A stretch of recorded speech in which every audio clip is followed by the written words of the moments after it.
Well, yes, we've got Olubajo, who is the president of Nigerian Union in South Africa. Thank you for coming on this morning. Thank you. Good morning. Well, this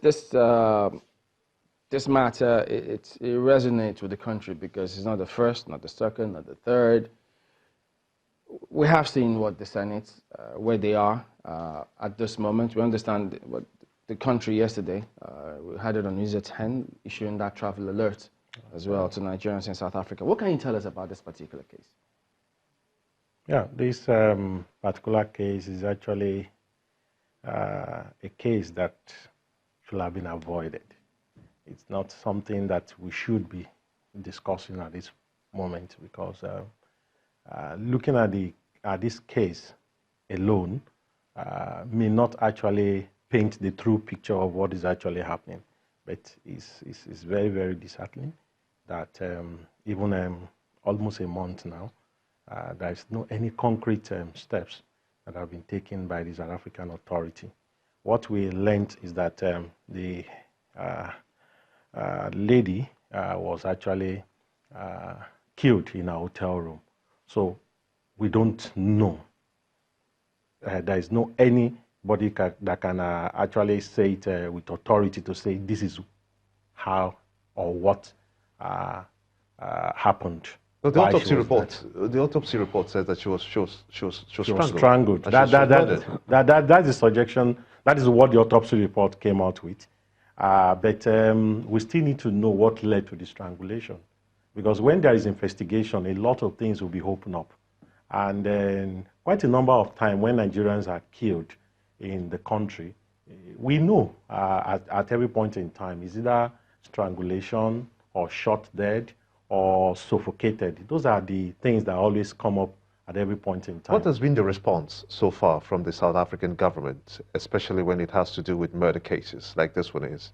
And I can imagine so many others involving Nigerians who were killed in South Africa, some of them hounded right from the airport. Yes. What has been the response for the South African authorities? When the president of South Africa visited Nigeria last year, he was actually very, very firm and then serious about it in his statement that is act of criminality that need to actually stop.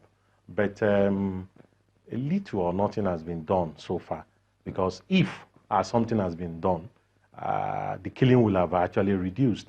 The Consul General of Nigeria in South Africa issued a statement on the 16th of June to say that for the last 30 months till September 2018, that 130 Nigerians have been killed violently. And then we believe that is a conservative figure, but at least that is very, very alarming and is outrageous for us to sit on the killing of Nigerians. Last month alone, quite a number was killed. There is another one that was killed in Richards Bay in KZN, Lady Smith, the same month by police. The other one by a serial killer that actually decided that he's going to kill Nigerians. And so why we are putting such light on this issue of late Mrs. Uju is because he's an high-profile person. And I want to believe that we should not relent, because the media also need to help in this regard, so that if this will actually reduce or even curb the killings, because if she has been an ordinary person, let's say a trader, an ordinary person, you will hear issue of drugs or she's a criminal, and then the case will just die down. So, well, you said earlier, sorry, Jim, you said earlier, you said using this one case to judge what's happening, may not really suffice. So what exactly is happening? That's what you said the other time. Yes. I will say that we are actually, the Senate, as well as civil organization and well-meaning Nigerians are actually coming out very strong on this case, because the woman is an high-profile person. And then there are lots of people that have been killed. And then there is no investigation and prosecution. Because when there is an investigation and people that commit this crime are being actually prosecuted, this will serve as a deterrent to whoever want to perpetrate such crime. Let me also give you this information that the killing has actually gone so much that are out of hand, that even the Nigerian community, there is a terror that have been unleashed by some group of people who have actually taken this killing as an industry, where they call people, demand for a ransom. If you don't pay, they shoot or teach you some lessons. Some people have left their businesses. Some people have actually been killed in that regard. And this thing continues to happen, wherein people are threatening. So and there is this narrative, that perception that Nigerians killing Nigerians and so on. Whoever kills Nigerians is a crime and is committed on the soil of South Africa. And then for us to say Nigerians are killing Nigerians, yes, we hear it on the street. These are not authoritative reports, but it's something that we hear because some Nigerians are engaging in these criminal activities. We can link it even to this Ozobulu killing that happened, I think, a few years ago. And then there is always, at every point in time, a reprisal attack, according to the information that we gather. Because when nothing is done to somebody that is being killed, his friends or his family member always have a revenge attack. From where you sit as President General of the President of the Nigerian Union in SA, what do you think is the source, the cause of all of these over the years? The major cause of it is, there are many, but I will just actually touch on the major cause. The major reason why this killing is persistent is because there is no deterrent. You kill, and then you get away with it. We are not even sure if the killer of Mrs. Suju did not even follow her from Nigeria, because he knows that if I kill in South Africa, I'm not going to get caught. But if you follow that case a little closely, our South Africa Bureau Chief, Betty Dibia, she did a report on this particular matter, and in that report, some of the respondents said the police response, when they moved in, it took almost 8 or 10 days or more before they could retrieve the CCTV footage in that particular hotel. And the hotel had initially told them that there was nothing of such. That clip of what transpired wasn't made available to anyone before the autopsy came up, where it was now noticed that she died of unnatural causes. No. So does that suggest that, doesn't that suggest that there seems to be some sort of collaboration? Because why, there's questions unanswered. Why is it that the police didn't get the footage immediately if they wanted to demonstrate intent to unravel who was behind it? Why will the hotel or some of them say, look, there was no such thing before the autopsy proved them wrong? It's a regular occurrence, because when it happens, nothing is done. So it becomes a norm that when a Nigerian is being killed, the police doesn't even move. And then I need to also point at this. On Twitter, the Emperor's Palace, actually, about a day or two ago, said that the police have not actually approached them for the footage of the camera. Whoa.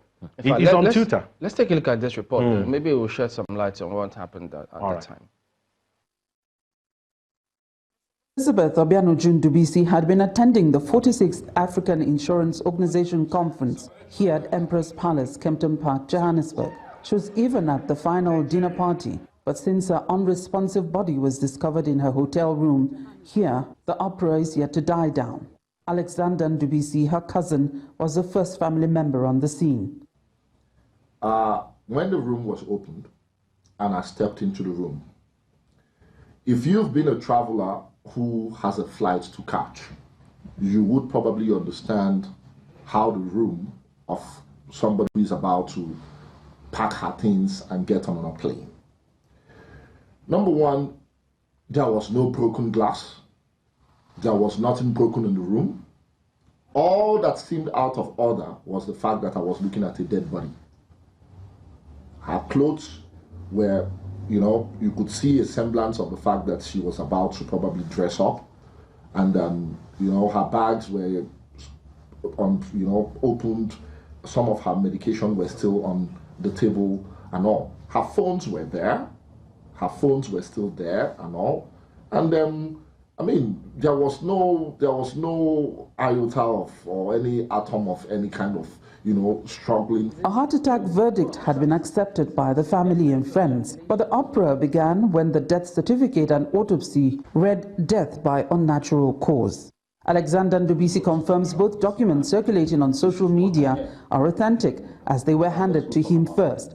But he is worried about the impact what he describes as fake news on social media could be having on the quest to unravel the truth. At the moment, the earlier inquest docket has to be replaced with one for murder.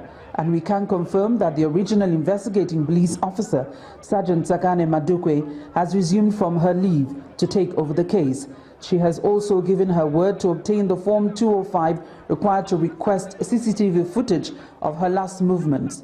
And this will be ready by Thursday this week.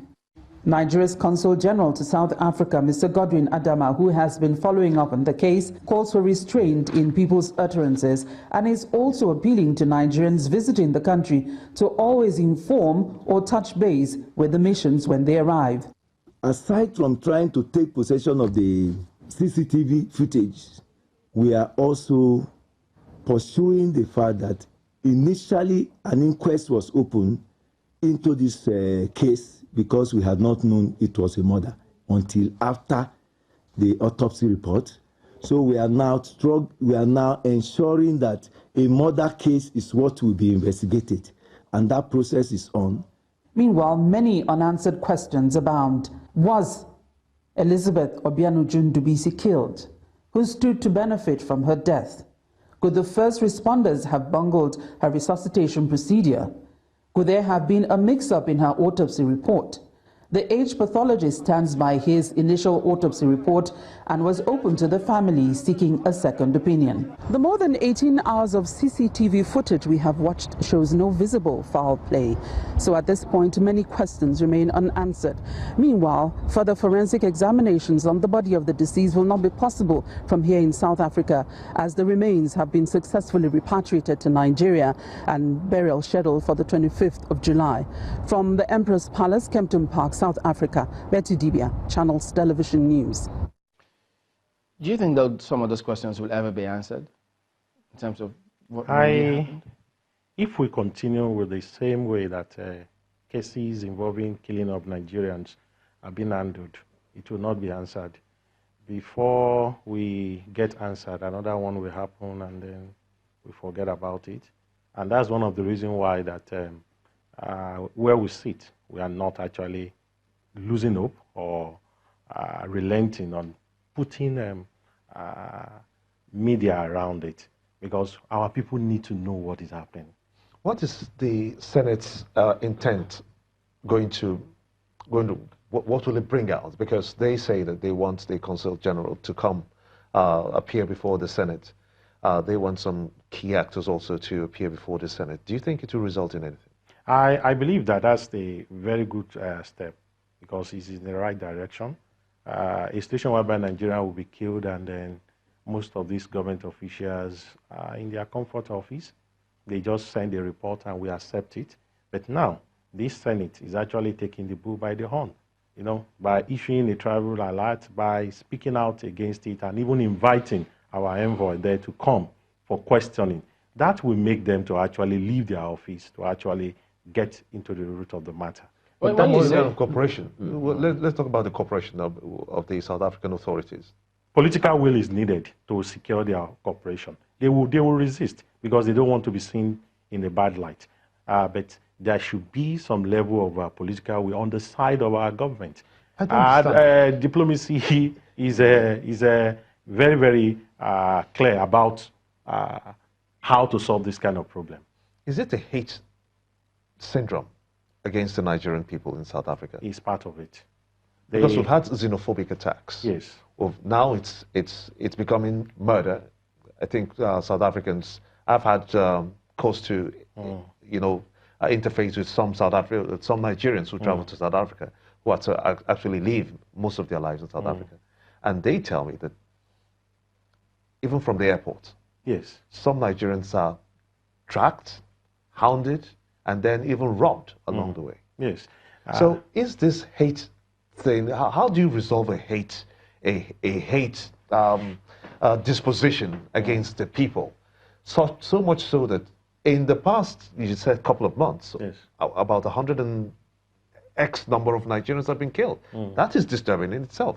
If the Senate wants to wade into this, and you believe that something can be done, is the right way, is the right step in the right direction, how then do we expect the South African police, for instance, whom you say have been fingered in one of the cases that, of murder, Yes. how then do we get to that point whereby we're able, because without the police, you're practically chasing shadows?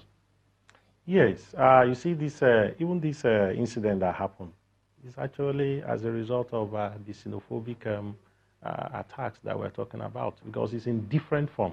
There are systemic, even the professionals that are in the mainstream of the economy, they cannot attain a particular apex of their profession. And then when it has become a easy thing for you to kill a Nigerian and get away with it, then it will continue like that.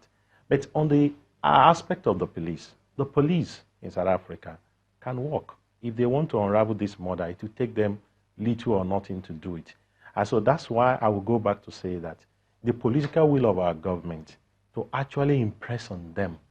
Let me give you an instance, because we are asking for the same thing we are doing for them.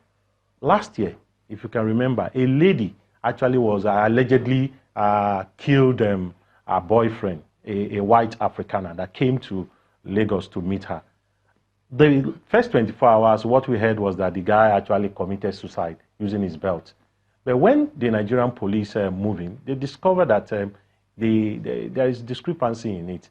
And the lady was arrested outside Lagos, I think in Delta State or something. The case is still in court. And that is what we are saying, that investigate this matter, prosecute whoever is involved, then it will serve as a deterrent. So our government needs to come in to actually put pressure, serious pressure. But when you say government needs to come in, I do remember that some members in the House of Reps previously, before this assembly, they visited. Yes. The former Minister of Foreign Affairs And Interior. visited Nigerian embassy or High Commissioner there. They've spoken about this matter. Even the House of Reps. And you're saying they need to visit. So does that mean that all of those actions seem to amount to little or nothing? When you do the same thing and you expect different results, you will not get results. Let me give you some of the areas that some of these people get it wrong. The government officials that are in South Africa most times give misleading reports.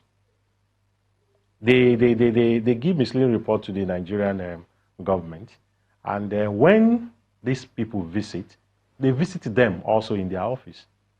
For example, the early warning unit that actually was set up, it was not established. Because the last time I was with the minister, the former minister in Abuja, that was around July or so. The last year, the MOU has not been signed by the two countries.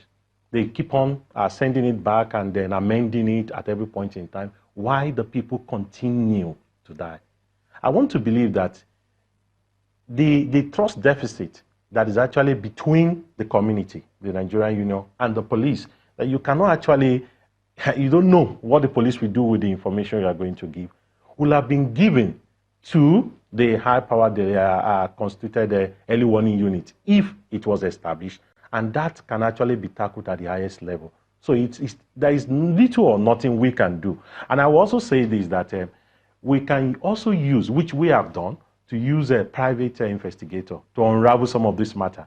A man was actually missing, and then we tried the police was not giving us anything. We got a private investigator. Within a space of 24 hours, they were able to trace where his car was, where his phone, the number that are being called, and so on. We are able to trace those things. But up to now, if you have actually leave it in the hands of the police, we won't get any information. You know, we've seen footages of politicians making comments that stoke this kind of thing in South Africa. Yes. Because it appears as though it's becoming a pattern.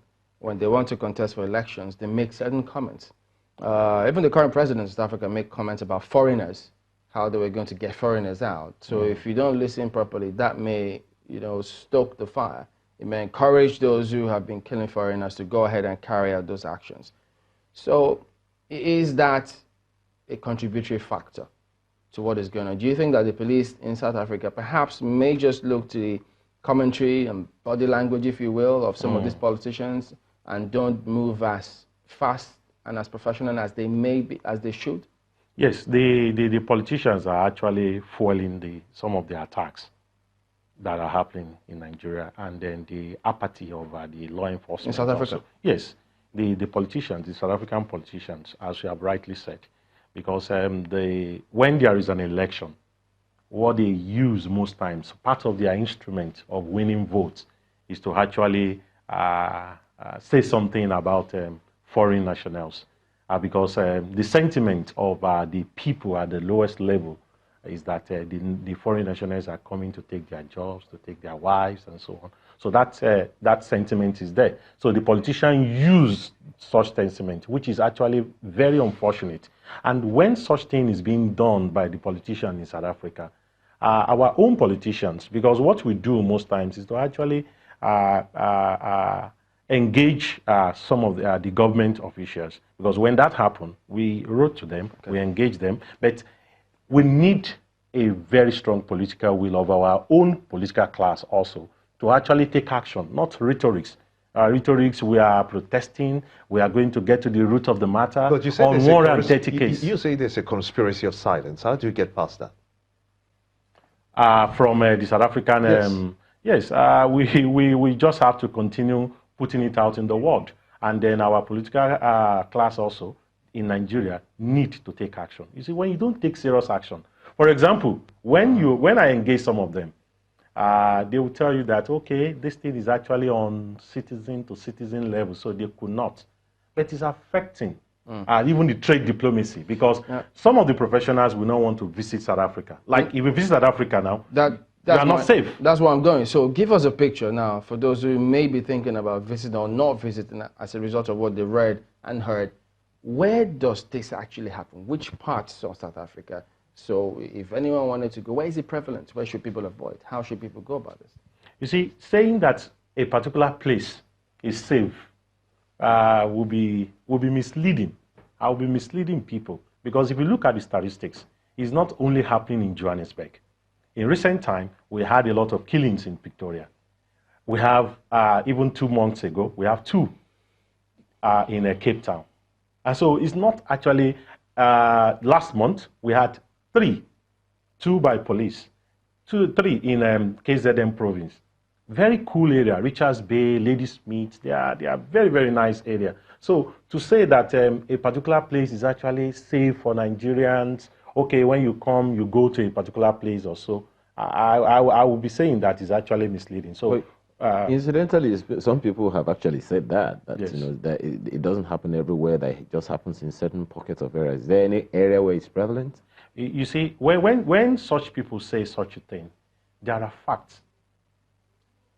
It's just that most of our media representatives in South Africa also have been captured to believe some of this narrative.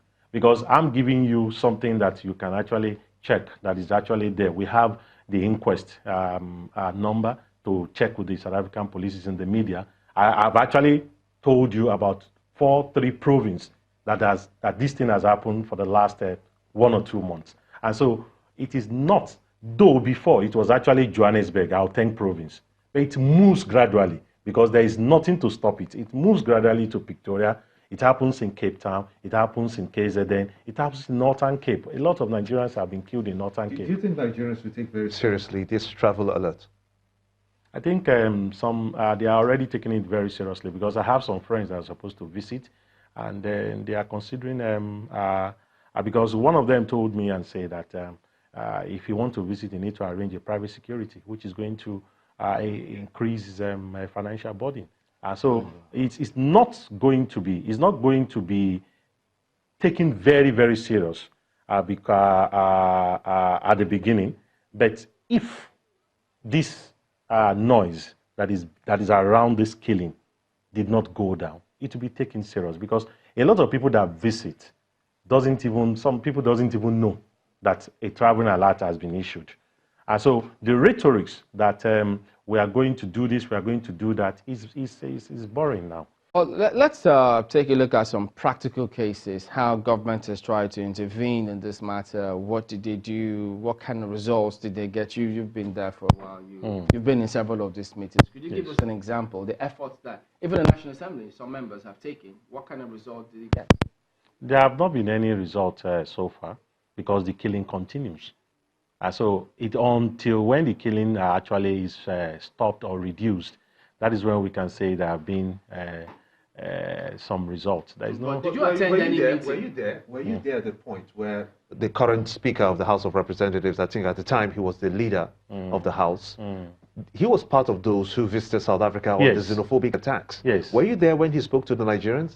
Yes, I was there. In fact, I was actually the one that what did he say? Program. I think he was with Honorable Elena Okeje. They were actually very hard on Nigeria to say that it's the criminal activities and the activities of some few people that actually fuel these attacks and killings, which we believe that it cannot actually be proven because you come from far and then there have not been any investigation, concluded investigation, to say that these people that are being killed are criminals. So on what How premise, can 100 and something people be criminals? on what premise was that comment made? I want to believe that is on the report being gotten from the government officials. So which you believe is not correct. It's not correct. Let me get it correct. The reason why I said it's not correct apologies. is that the reason why I said it's not correct is that there have not been any conclusive investigation. So this thing happens, we are speculating from what we hear on the street, which I call beer parlor talk sometimes. How did it end with your meeting with the now Speaker of the House of We all left because they were actually in a hurry. They've been to Cape Town, they've been to different places, to Thabo Mbeki Foundation and so on. We waited for some time. So when they came, the former president of Nigeria, addressed. And then after that, they actually give their own advice.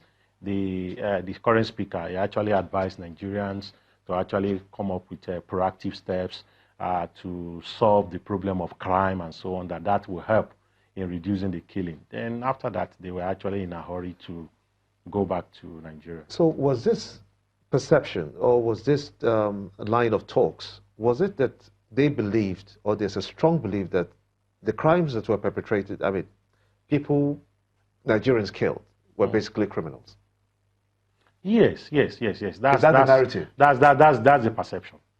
But that was the perception. Is it correct? It's not correct. Because we live there. We know what is going on. For example, some Nigerians that are actually being victimized allegedly by some Nigerians that are in prison. There are 2 Nigerians in prison that always place a call through to flourishing Nigerians. And then if you don't, they ask for ransom. If you don't give, they shoot. Are we going to say those people that they are actually attacking are criminals? Let me get this perspective. So you're suggesting that when the Nigerian officials or Nigerian government officials or assembly members come to South Africa on this kind of matter, they believe the narrative that the South African government gives them and don't listen to the residents, Nigerians themselves there? They most times listen more to the diplomatic, the Nigerian diplomatic people there, the government officials there. And most times when meetings are organized, you discover that there will not be enough time to actually dissect some of these issues. We always give them at every point in time. In 2015, we came to Abuja, addressed the National Assembly, addressed both upper and the lower house. We actually, last year also, I was here, and then hopefully I'm going to meet the Senate committee and then the House of Reps also to actually paint the picture of what is happening, to say that it cannot be one-sided because the story that is coming out is not helping them to actually take a decisive steps to solve this problem. And they should not be comfortable to say, because these people are alleged to be criminals, then we are not going to do anything. When talked about proactive steps. Mm. When he talked about proactive steps that we can take, we know that there is this trade relation between Nigeria and South Africa. Strong one. Yes, and that will warrant some kind of travel in and out, maybe take a flight out to Joburg or to Lagos. How much of that has worked in favor of Nigerian as to what Nigerians gain from South Africa? Well, it's obvious because you people in the media can actually give me more information than that. But based on the fact that we are on ground there, we can tell you that it's very, very obvious that the South African interest is more in Nigeria than Nigeria interest in South Africa. For example, there is no any flight operated by a Nigerian firm that is actually flying to Johannesburg as we speak. But we have SA fly to Nigeria every day. Every day. That's 7 flights in a week. And then most of the retail stores, even some of these internet banking apps, as well as a technology company that deals with payment of payment, per se, electronic payment, they are from South Africa. There's virtually no, in fact, when I move around these days, I can actually feel that I'm in South Africa because all my favorite stores are here now. So I can, even in my place in Ikorodu, I could get a pep store. I could get even some of the South African restaurants. And when I move to the island, there is nothing that I want to get that is actually from South Africa that is not here. And when you move down there, the only industry that is actually thriving more, apart from the professionals that are actually doing very well, is the informal sector. That is mostly the food stuff, because South Africans enjoy our food even more than us now, even non-South Africans. So it's an informal sector that people, even Indians, Chinese, and other nationals, they are selling Nigerian foodstuffs.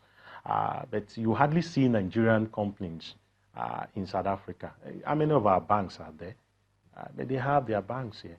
Okay, let me ask you this about something you said earlier, that there seems to be a different approach when it's a security officer, maybe like a policeman that kills a Nigerian, as opposed to when it's an unknown, maybe like just a citizen. Yes.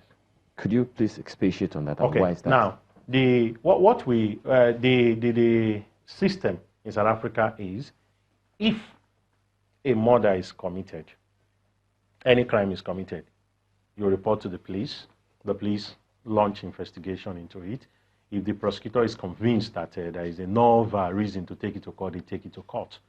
But when it involves police, in the past years, we don't know.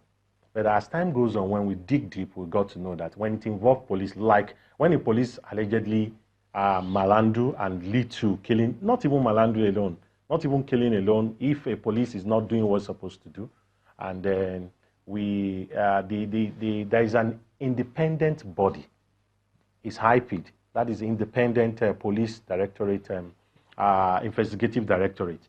They are the ones that have been empowered by the law to actually investigate police. They have this belief that the police cannot investigate police.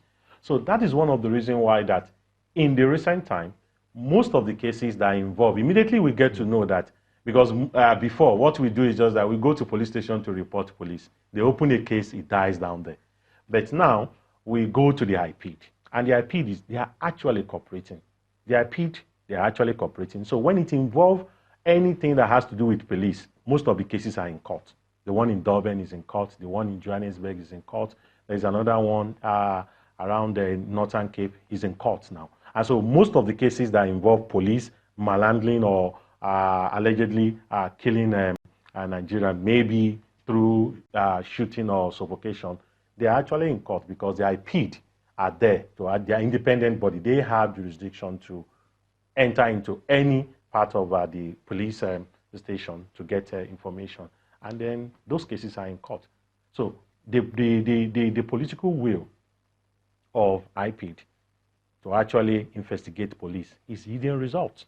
And if you see, in 2015-16, lot of police killing. But when you come down to 2017-18, you will see that there is reduced in number of police killing, but high rate of unknown accidents. And the investigation is not... The investigation is not there, because if the investigation is there, I want to believe that those who are perpetrating crime, let's be sincere, nobody wants to get caught when he's perpetrating that crime. But when some of the people that have perpetrated the crime are being caught and they are being jailed, it will reduce, because you will have to weigh the consequences. But now, there is no consequence. I'm moving even to Emperor's Palace. It's a very well secure. It's a five-star hotel. Very well secure area also, because there is high level of business interest there. There is casino, there is a lot of things. Cinema is there. So it's not a place that anybody could just walk in at any point in time and do whatever without getting caught. So if somebody can actually go to the extent of going to such a place and pick on a Nigerian for whatever reason and strangle the person to death, that's to tell you that he knows that there will not be consequence. So we need to now put pressure so that there will be consequence, because all of us that are talking, including the senators, I know they believe, they know that now. They are not safe. Some of them travel on a private capacity to Cape Town, to Johannesburg. Some of them travel on official. The lady was on official duty, and this thing happens to her. You can hear her brother. She said that she actually, the only thing that is not normal in that place is that a dead body is lying down there. That suggests that it's an organized crime.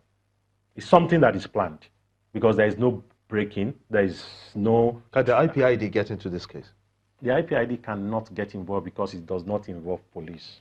The only thing we can do now is to actually, if we see any fault in the way the police is handling the case, then we can bring in the IPID to say that the police is not handling the case very well. And you know, there are loopholes when it comes to such things. Like Betty said, rightly said, the investigating officer is on leave. So, from what you said, it comes across as though Nigerian authorities, or perhaps those who are perpetrating all of this, have the impression that even Nigeria and the government are not serious about addressing this problem because they haven't seen enough deterrence. Oh, obvious. It's obvious. You will, let's say in this complaint now, there are laws, there are rules, let me use the word rules, that you have to follow.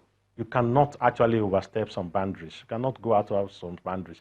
But if you do that and nothing is being done by the board, you continue to do it because there is no deterrent. There is no consequence. So what we are saying is that we cannot stop these criminals and just by mere talking to them or by mere putting it in the media, because the only way they can be stopped is when there is consequence. And then this trade relation, at the long run, even at this time now, is being affected. Anybody that wants to move to South Africa now on area of trade and whatever, even tourists, they would think twice. For the Senate to actually issue them a travel alert is a big thing. And then it's affecting the trade now. And that's one of the reasons why that we have been saying since 2015 to say that government must act. So it is a good step by the Senate so far. It's a good step. They should continue with the momentum, because immediately they lose their guard, it continues. And why are they doing this now? Why is this kind of a searchlight on this particular issue? It's because he's an high-profile person. That's why I started by saying this is a debt, because I was actually very, very emotional when I got the information to say that if something has been done to the previous killings, this death will have been averted, because will have been avoided, because we don't really know.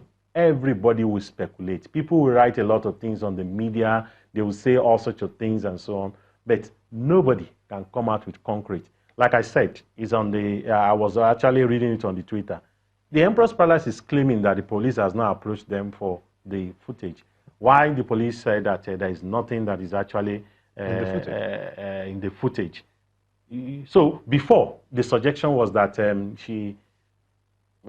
the Diaspora Commission, they came out on their Twitter to that it was actually maybe a cardiac arrest or whatever. But later, another the more revelation is coming in. I believe that if this momentum that is being put by the Senate can actually increase, they should not back down. So if the Senate were to visit South Africa now, having given us the experience of the former members of the House and members of the House of Reps who came, who didn't achieve results as far as you're concerned, yes. How should this Senate approach this next visit if they decide to visit? If they decide to visit, they shouldn't actually visit only the missions. They should visit Nigerians, and they should listen more to Nigerians. A lot of things will be revealed. You will see victims coming out. Like in 2015, a lot of victims came out that are not bold to come out. They came out to say, some are even South African, because most of those who are killed, they marry South African women. And so they will come out and then actually speak their mind, and then they will be able to get first-hand information. When it happens to me and I'm narrating it, it's different from when an officer that is trained to do such is narrating the story. Let me give you an example. In 2017, in 2018, 17, there's a mechanic that was killed, late Razak Ajao, in Limpopo. Now, up to now, it was a mob attack. Now, up to now, nothing has been done to that. And we were able to go in and actually integrate our people. They have not been killing in that place up to now, because what we did was that it's just a replica of that early warning unit. We had police, the taxi driver, and the community, the politicians, with Nigerian Union in that place. And so it reduced the level of, because they meet at every point in time. And there is a truth to say that when you see a Nigerian committing crime, because that is their prayer, that they are committing crime, call us. We will follow you. We will join you in making sure that the law takes its course. And when a Nigerian was allegedly killed, because it's a very big thing, when a Nigerian allegedly killed a South African, the guy is still in jail now. The case is still in court. They didn't go on rampage and attack any Nigerians, because there is actually a kind of a preventive measure of that kind of attack. We have a group already wherein we meet at every point in time, even on emergency basis. So are Nigerian men married to South African women at risk of being attacked today? Nigerian men married to South African women, yes, are they it at has risk? always been there. Yes. Okay, we need to go on this one, but I mean, all of this speak volume. If we just recently signed this Africa Continental Free Trade Area Agreement, and there's trade imbalance already with this matter, we can't address it. How do we then address the bigger challenge that this will pose if this arises? But we appreciate your coming on. We hope you keep doing what you do to stay safe while you are in South Africa. Olubajo is the president of Nigerian Union in South Africa. Thank you for coming on this morning. Thank you very much.